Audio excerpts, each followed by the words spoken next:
In front of me is VIVO iQOO Z10 and today I would like to show you how you can set up face unlock.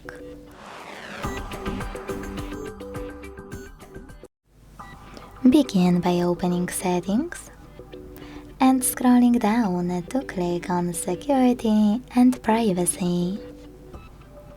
Then choose device unlocking, tap on face and enter your current login method. Choose Start Enrollment at the bottom right corner.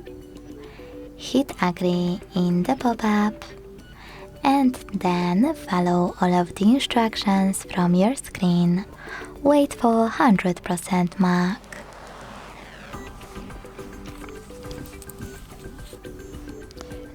Then hit OK at the bottom right corner.